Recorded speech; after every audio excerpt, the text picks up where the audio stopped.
chilly inside. Oh, hi. Didn't see you there. I'm Matilda Jowett, a Year 8 from Northland School, and my science fair project is investigating what eco-friendly organic insulation has the best thermal resistance.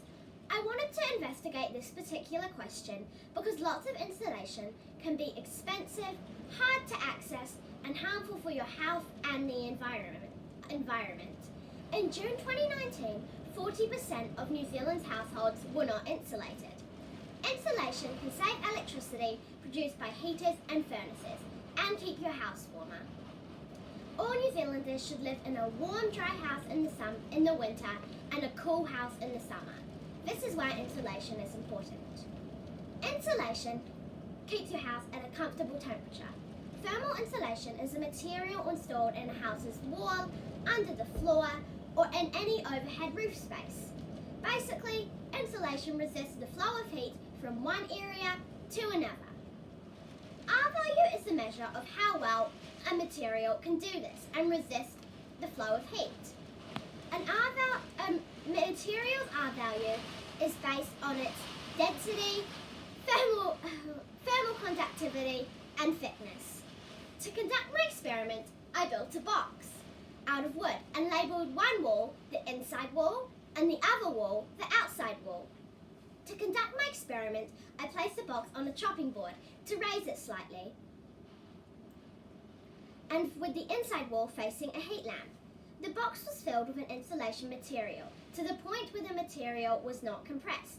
I took the temperature of both sides of the box before heat was applied, and when heat was applied, I took the temperature of both walls every 5 minutes for an hour. I took the ambient temperature and humidity of the room as well, in case that affected my results. The insulation materials I tested were cork, clay and straw, sheep's wool, shredded newspaper, polystyrene, a non-organic matter, popcorn, which may seem odd, but popcorn panels are in development, and I also tested air as a control. I hypothesized that cork would perform the best, as it has a holey and cell-like structure that traps pockets of air in between it, and air has a great thermal conductivity, a very low one. My results showed that insulation that proved to have the best thermal resistance was the shredded newspaper. At 60 minutes, the difference between the inside heated wall and the outside wall was 74.8 degrees. This was the highest temperature difference at 60 minutes compared to all other insulations and the control of the air gap. The larger the difference of temperature between the two walls indicates effective insulation, as it would have resisted the heat passing through it from the inside heated wall and only gradually transferred a small amount of heat to the outside wall. This leaves the temperature difference between the two walls larger. As you can see in this graph, popcorn came out as second best, with a temperature difference of 72 degrees at 60 minutes. My experiment showed that 3 organic insulation types were better than the non-organic polystyrene. In this graph, you can see the percentage increase, and yes, decrease, between the insulation materials and air gap. 2 insulation types had a lower temperature difference between the two walls at 60 minutes compared to the air gap.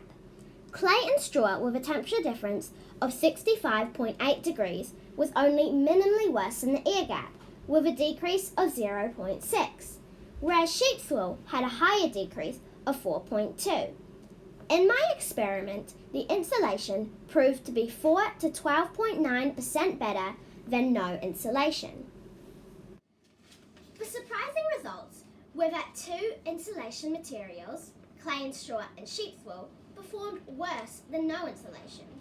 If I tested for longer than an hour, the box with no insulation could have performed worse and let more heat through to the outside wall over a longer period of time. Heat also could have transferred through the side walls of the box, which the insulation could not have prevented, as it would be the wood conducting the heat.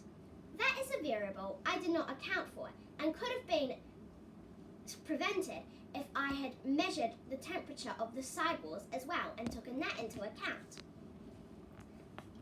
When I tested shredded newspaper and polystyrene, the temperature and humidity of the room was both very low, which could have impacted the temperature of the outside wall during testing and made it cooler.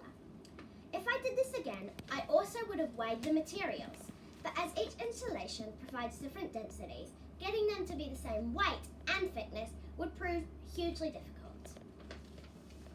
In conclusion, I found that shredded newspaper was the most effective insulation at resisting the transfer of heat.